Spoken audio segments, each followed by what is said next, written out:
And good afternoon, everyone. Welcome to episode 37 of The Renny Show, where Jenny and I are absolutely thrilled to be in conversation with G Sabini-Roberts. So, hi, G. Hi, Jenny. Good afternoon, both of you, and to all the listeners and watchers on LinkedIn Live and Facebook Live. We've been waiting a long time to have G in conversation, so it's fabulous that we've finally managed to get, or I've managed to get my act together to get this organised. So it's very exciting. You're very welcome, G.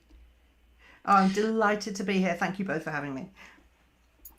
I thought that there may be people, surprisingly, there may be some people in the world who don't know you. So I'm just going to give you a little introduction. So for people who don't know G, they are an entrepreneur, writer, trainer, speaker and activist, founder of Branding by G and co-founder of the Queer Box of Happy Families, and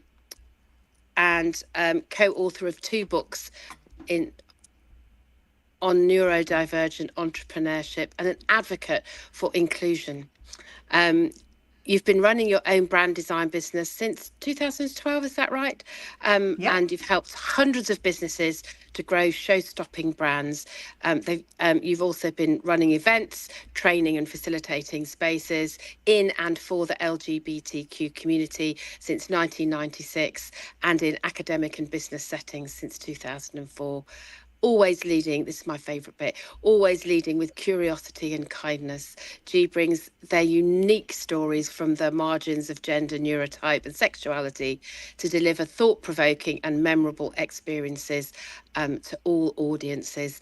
And so we are so delighted to have you as our guest in conversation today. Absolutely. I'm delighted to be here. Thank you.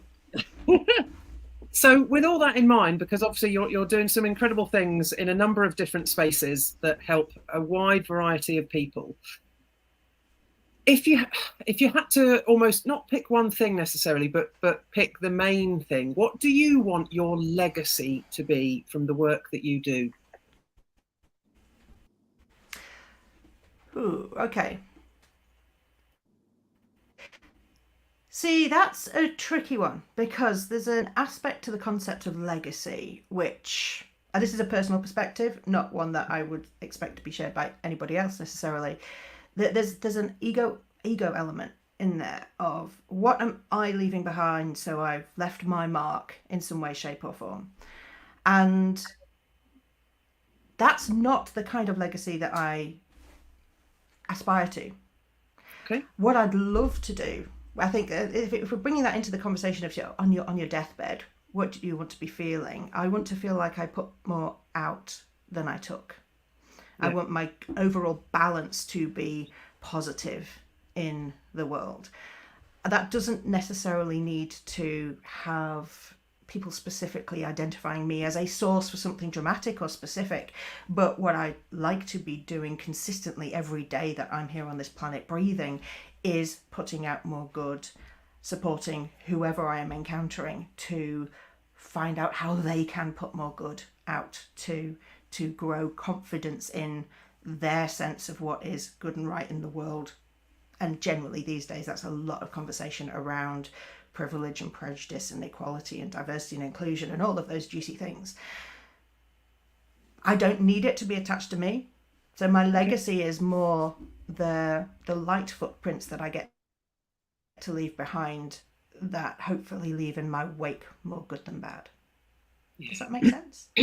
Makes absolute sense. Yeah, and I'd feel for what makes you so passionate about what you're doing, because it, the way that it comes across, on your socials and the way you talk is really positive. So I'd just love to know what makes you so passionate for that. Brilliant question, because the passion, I think, stems from that absolute sense of not being able to tolerate injustice in the world. So I'm autistic, and certainly within the autistic community, we often find people on the autistic spectrum have a very strong sense of social justice. and this is, of course, lots of other people do too, but within this aspect of my communities, that it runs through the middle of us, and we literally can't sit still if we are seeing something unjust happening. It's just something that it's not okay. We need to resolve that. So it kind of comes partly from there, I think. It's not okay for anybody to experience anything less than a decent human experience. Human rights are human rights, and if you're not getting them, then that's not okay. So that's the inspiration. Really probably stems from that sense of justice, or a sense of injustice not being okay. So there's an anger in there, but it's not an anger that is flaring fire hot and let's burn the whole thing down. It's an anger that is used as a source of fuel, because until we live in a world where all people have access to everything that they need, they are not suffering from abuse and neglect and all of the things that we know happen in those lovely spaces of privilege and prejudice.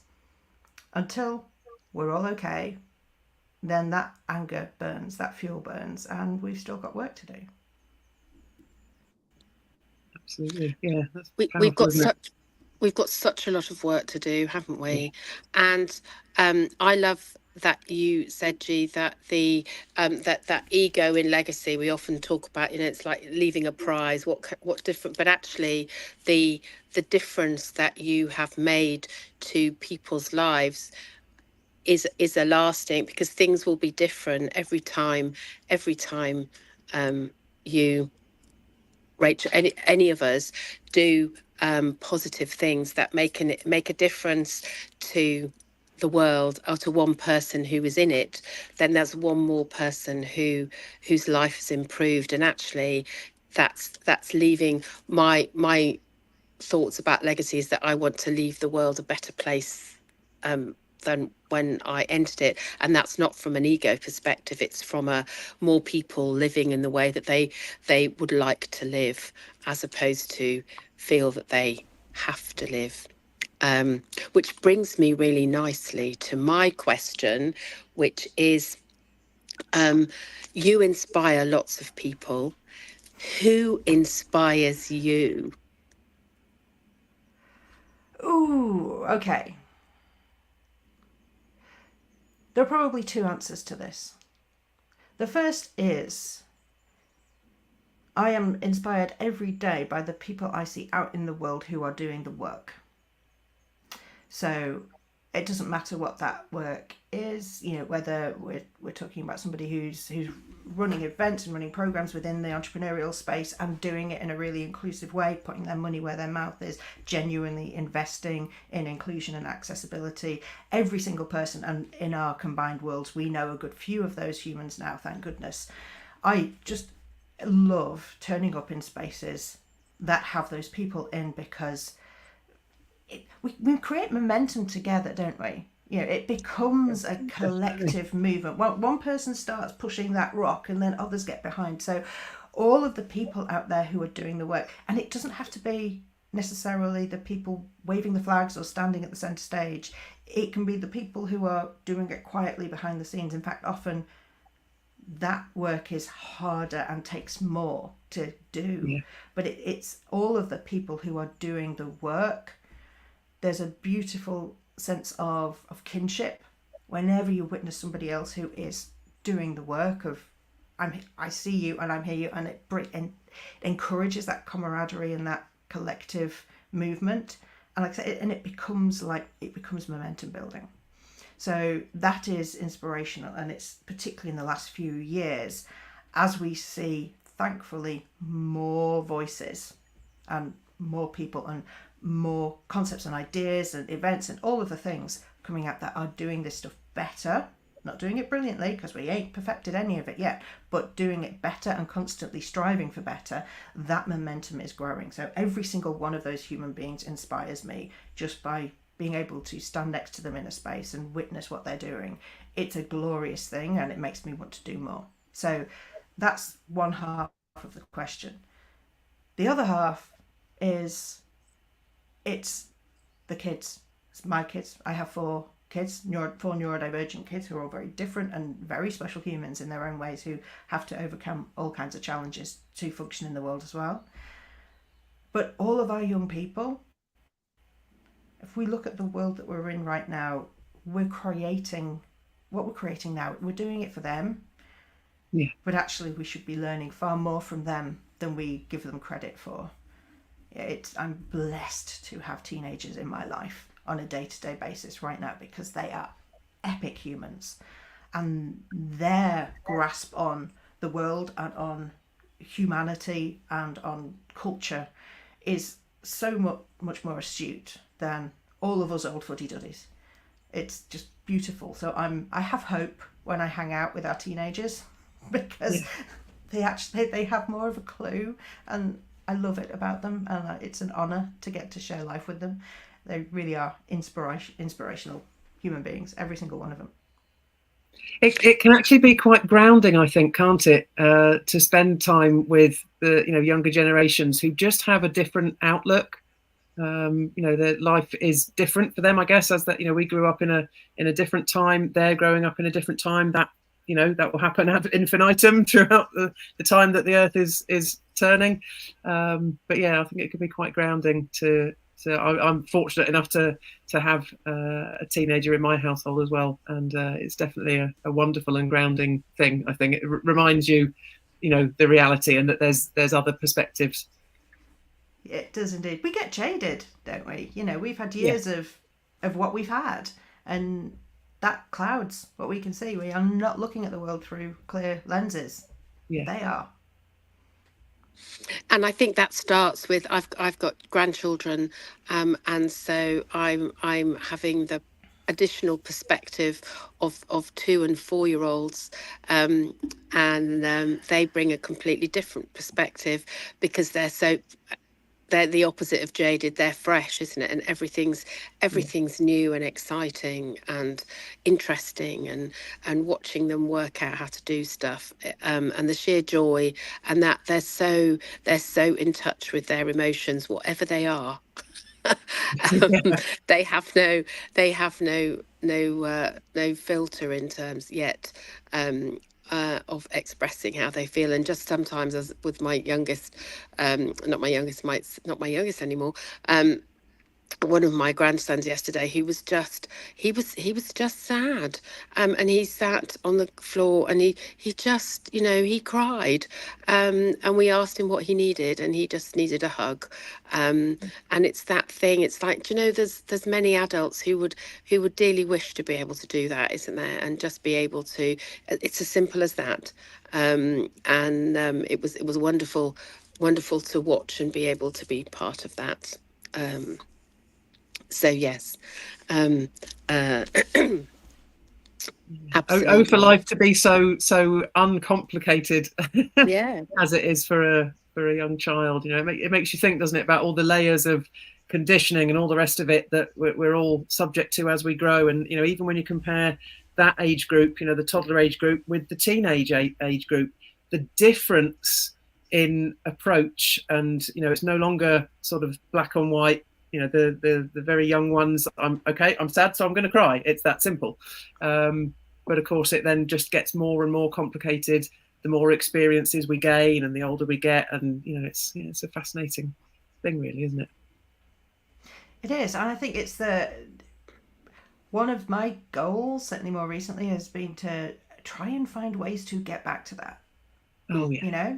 Actually, if we really assess where we are, it's a process I'm doing in my personal life at the minute, because I'm at maximum overwhelm in a lot of ways, as so many of us are. It's like, what can I take away? What can I extract? Because actually that's how I want to live. The layers of complexity we built in here, surely they're not all necessary, and we can let some of them go. So yeah, I'd love to get more of that back in life too. I think it would do us all a lot of good if we can. Yeah. Absolutely, couldn't agree more. Right, so that brings us on to the next question. Obviously, you do a lot of work in creating safe and inclusive spaces. In your experience and in your opinion, what does a safe and inclusive space look like? or feel Okay. like, or, you know. In order to answer this question, I'm going to backtrack a little bit into what we mean by safe and inclusive. And the Great. reason why I use that language when I'm working with people who are considering their own spaces and how they manage them is because often when we start having a conversation about let's create inclusive spaces, there then becomes a yes, but what if by doing that we make somebody feel less safe?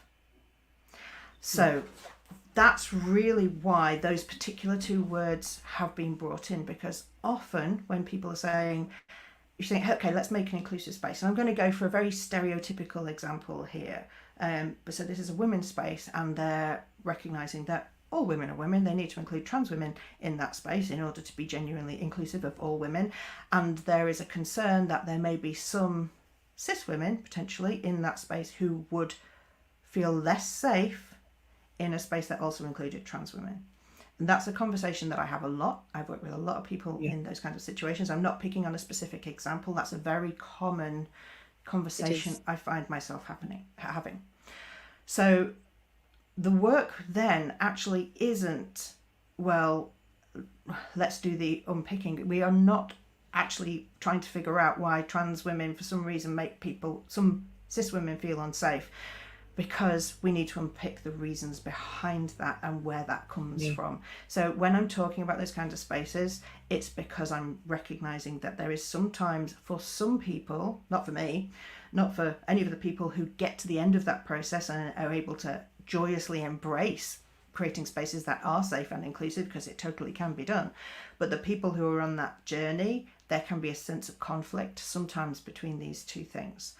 That's why I use those words, because those are the conversations that need to happen so that we can then get to a space where we do have a genuinely safe and inclusive space, because we've done things like recognised where we may be using gender as a descriptor for behaviour. So we do not want to allow men in this space because we don't want it to feel like this, rather than we do not want to allow people who behave in a certain way in this space. You know, one of the journeys I see people going on often is an unpicking of my space. So this space started as, to use the same common example, a women's space. It just had cis women in it. Okay, so I'm doing the work. Actually, clearly, trans women are women, and this space is for all women, cis and trans. Therefore, there may be a moment in that person's leadership journey where they have to recognise that there is the potential for, if some people in that space do have transphobic views or attitudes that do not contribute to the overall well-being of all of the humans they want to have in that space, that there is a new role for them in how to manage as a leader when you have people in your space who maybe do not represent the ideals and the philosophy that you want in your space, and how you manage that well. So there's often it's a leadership journey often when we're talking about the kinds of spaces. It's how you handle that, because often it's not possible to say, hey, there's space here for all of the opinions, because at some point there'll be some opinions that are actually not okay, and a line has to be drawn, and each individual has to decide when they're ready to draw that line, how they draw it and how they manage it when it happens.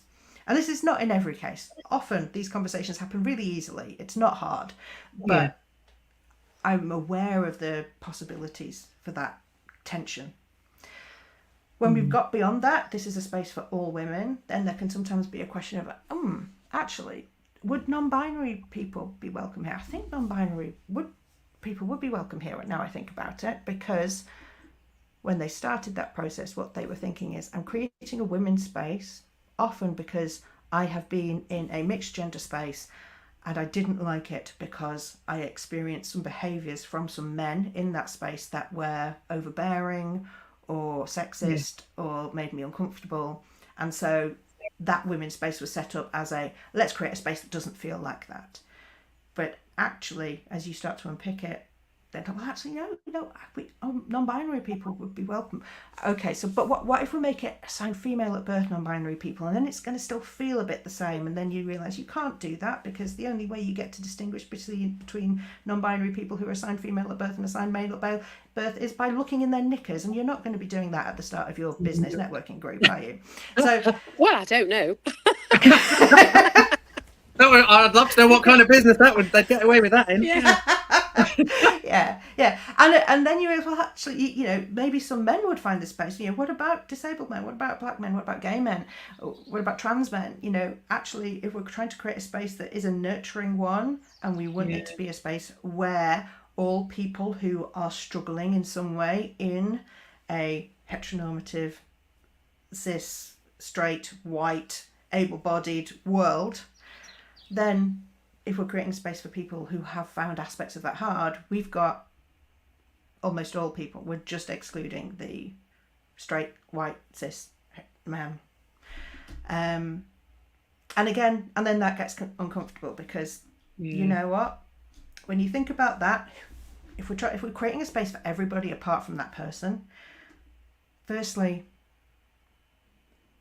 who in the world that we live in holds most of the power? White men. It's those people. So we're creating a space to try to change the world, and the only people that we are not inviting into that space are the people with the power. And if that's the case, then creating exclusionary spaces, there's always a need. If a particular group experiences any form of prejudice or oppression, there actually absolutely should be a safe space for that group of people to find each other and support each other. So this isn't saying don't have exclusive spaces at all, but there is a theoretical process, a thinking journey to go through as we go through those stages of what are we doing by creating a certain type of space, if we actually want the result of creating that space to change the world in some way. Quite aside from that, there are some really lovely straight, white, able-bodied, cis men who actually do get it. Yeah. And I wouldn't want to exclude those men from any of these spaces too, because it's not about the gender often, it's about the behaviour. And I think often we've experienced some of those behaviours from people who aren't men, or who aren't straight, or who aren't able-bodied. Being a decent human doesn't have a label, protected characteristic over it. Decent human and challenging humans come in all of the shapes and sizes and colours and flavours. So it gets fun when we start to pull it all apart. It really does. Oh yeah, I mean, fun. Crikey, it's just incredibly complicated, isn't it? It's clear that there's no single right answer, as with most things. It's all about the nuances, and just love to pull out what you said about behavior.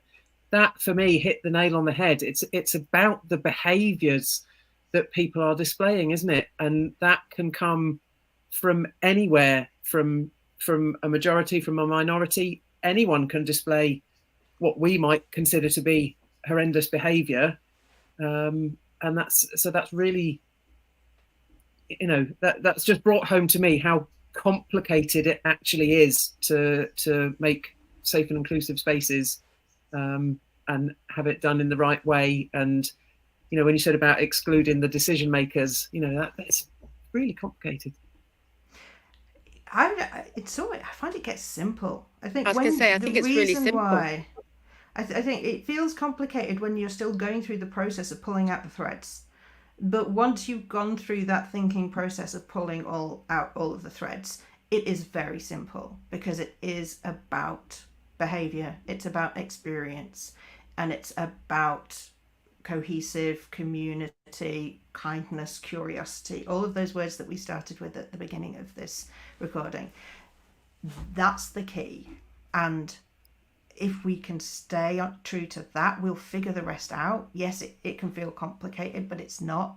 The whole point is it gets complicated when you're suddenly trying to balance this person's needs and that person's idea about what is safe and isn't safe. And this person says they wouldn't feel comfortable with a person like that, but there are people like that in this space. And how do we continue to create a safe space? And of course, that gets complicated.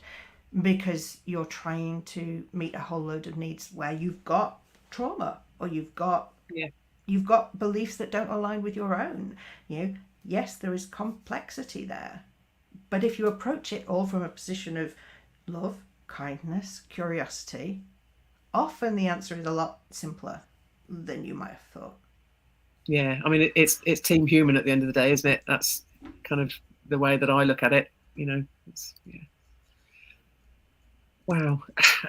I'm really hoping that that everyone listening has maybe got things they want to contribute to the discussion. So feel free to message us or comment on any of the posts where you see this or hear this, because I think this is a really important stuff that we're talking about. So thank you so much for that, G. That was a brilliant answer. Now it's your turn. It's your turn to ask us a question. I'm really glad to have the opportunity to, actually. So, I think in most of us, there is a defining moment when it comes to your own understanding of diversity and inclusion.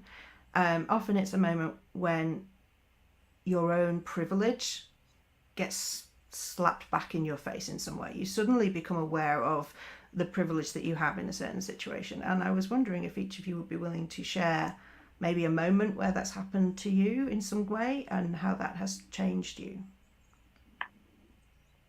I mean, yeah, I mean, there's been a couple of things come immediately to mind for me. I'm just trying to think what year it would have been. Number of years ago now. It will have been approximately 2007. And in my workplace, I joined a workplace after many of the other people had already been there a while, and I made friends with a trans woman who was going through transition. And oh goodness me, when I think back, talking to her, I was, we talk about curiosity. I was really curious. I wanted to educate myself about the journey, and I can just remember feeling so appalled about some of the treatment they were receiving from other people. And, I felt ashamed that people, kind of my peers, both in life and in work, were displaying this kind of behavior, which obviously then makes you look a bit internally about, okay, well, has my behavior ever been like that? And I can remember having a stand-up, almost shouting match in the bar with someone quite senior to me, because I just couldn't believe they would openly talk behind that person's back in such a derogatory way. And it made me realise that understanding is everything. Until I educated myself, I didn't understand. I didn't know what that journey involved. And this person I was arguing with clearly had no clue what that journey involved. They had a very I'm right and this is how it is opinion on it. And I think I would also say that when Black Lives Matter, when that movement started, I very much had, I guess, whether I held the mirror up to myself or someone else did, I don't really know, but I realised that I'd been going through life, I'd had many Black friends, but I had never really considered the experiences that they go through, in some cases every day. It's something they live with. The lived experience is so different, and it just really brought home to me the importance of educating yourself and actually putting yourself in someone else's shoes. I mean, let's face it, you can't actually walk in their shoes, but to even try to put yourself in their shoes, I think is key. That's the big takeaway for me. And thank you. Mine, funny that it quite often we have a seamless link, completely accidentally. So mine, as if by magic. So I was born in Africa. I've lived in lots of African countries throughout my life. So I have been in places where I was the minority. And as a child, I think that gave me a very different perspective, which I value hugely. But when I was, it was probably about 2006, I moved to Oxford from Scotland, and I just got divorced. It was a really tricky time. And I met a lady who lived in the flat above me, who is a Zambian woman who had come over from Zambia to do her MBA at Oxford. And I reached out because we were both new people in the block, and I reached out and said, do you want to come and have a cup of tea? And we were chatting. She came straight down, we were chatting, and I asked her if she had been, what she loved most about being in Oxford. And she said, oh, well, I haven't been anywhere. And I said, what do you mean? And she said, well, I haven't been anywhere because I'm not sure they would serve me. And I said, sorry? And she said, I said, I don't know what you mean. And she said, well, I am a black woman on her own, and I'm not sure if I went into cafes for a cup of coffee or somewhere for lunch that I would be served. And my initial reaction was one of horror. And then one of, and I think this is so common, and I want to say it because it made me, I was of disbelief, because I didn't want to think that that was even a possibility. It was like, are you joking? And she's like, absolutely not. And so I caught myself in that privilege, and I said to her, what's made you think that? And she said, it has happened to many of my Zambian friends when they came to England, to London, to Oxford. It is incredibly racist. So my initial response, it was a long time ago, so I won't apologise for it. My initial response was to apologise profusely for the whole of the UK's racism, and to say that's terrible. We need to change that. And of course, I then said, which I could laugh about now, and she laughed with me, bless her, before putting me right. And I said, well, but we'll be okay because we'll go out together. We'll go out together, so that will be okay. And I know this is making me look really bad, but you wanted an honest response, didn't you?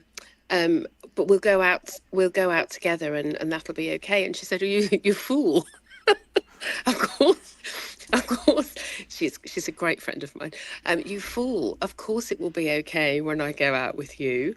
It won't happen when I'm with you because you are white and you are privileged and you have no eye. Of course, it will be okay. And it was like being hit in the face with a sledgehammer, is how I would describe it. Yeah. And I realised, a bit like you said, Rach, that.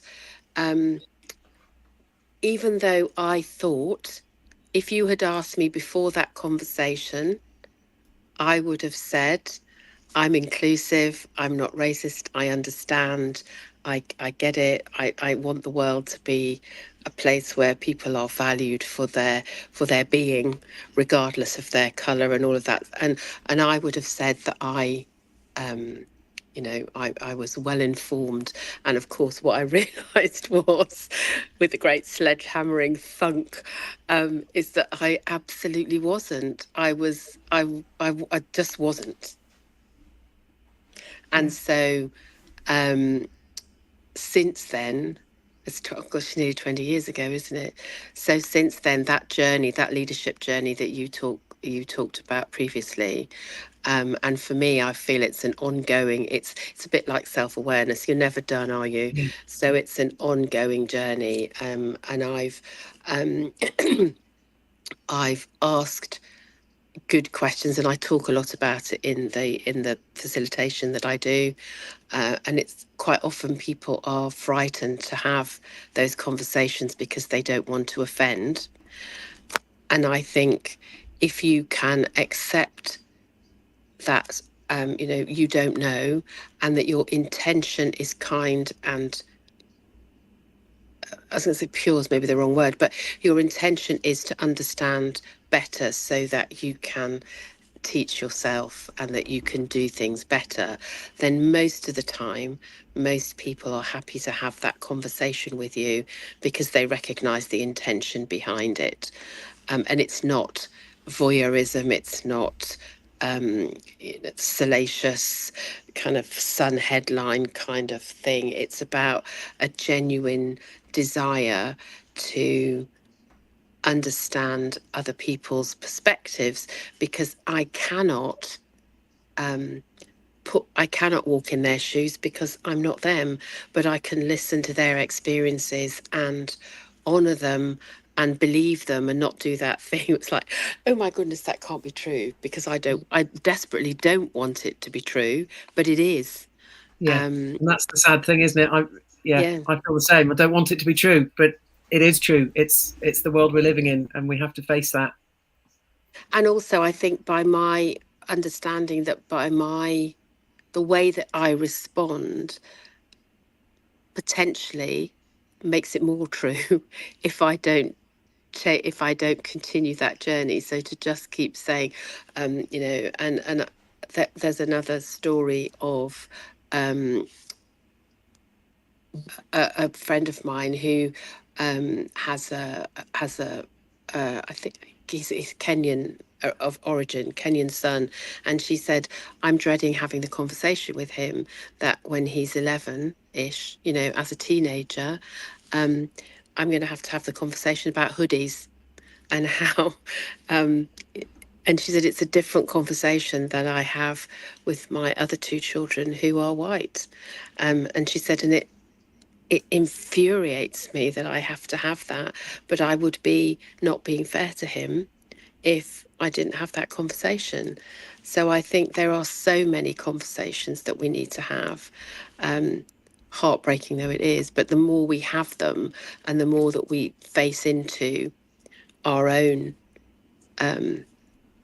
perspectives and help them to grow into a more inclusive and safe space, then we're doing the good that you talked about at the top of the show. Yeah, indeed.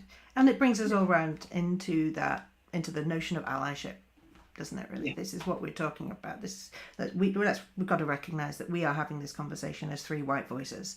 And so, we are inevitably incredibly limited in the depths of our understanding of a whole load of things.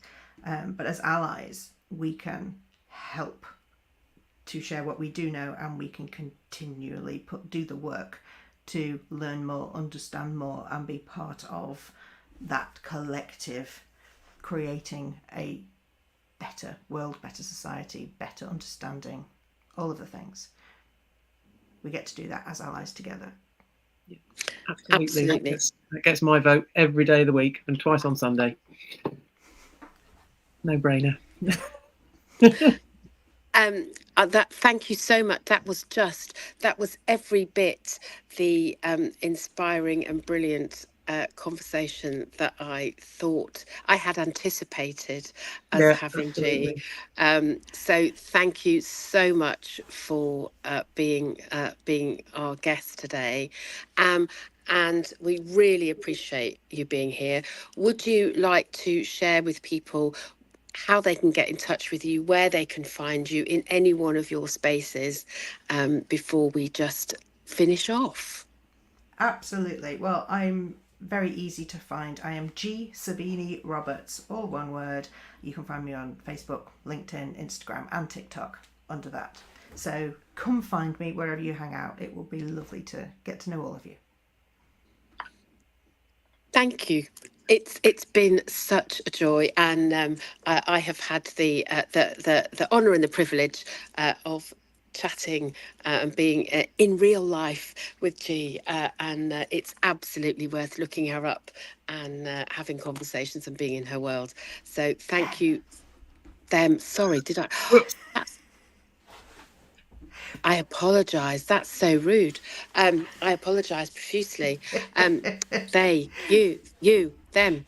Absolutely. You see, and this is live. We're not going to edit that. because it shows you how easy it is to do. It is indeed. And but you did that beautifully. Acknowledge and move on. Perfect. Exactly. So thank you for being here today. We will be back in 2 weeks' time with the next episode of The Renny Show. Yep, next episode will be on the 20th of November, which will be myself and Jenny. And then 2 weeks after that, we've got another very exciting guest lined up. So watch this space, because we will be making an announcement as to who that's going to be. So, G, thank you so much, as Jenny said, for giving up your time to be with us. We appreciate it enormously. And it's been such an engaging conversation. I really hope you've enjoyed your time with us. And for those that are listening, please, let's carry on these conversations, because it's really important that they keep happening. So feel free to join in and let us know what you all think. So, G, thank you once again for being with us. Thank you, Jenny. A pleasure as always. And we will see you all again in 2 weeks. Ta-ta for now. Thanks. Bye-bye. Take care. Until next time, be inspiring and be brilliant.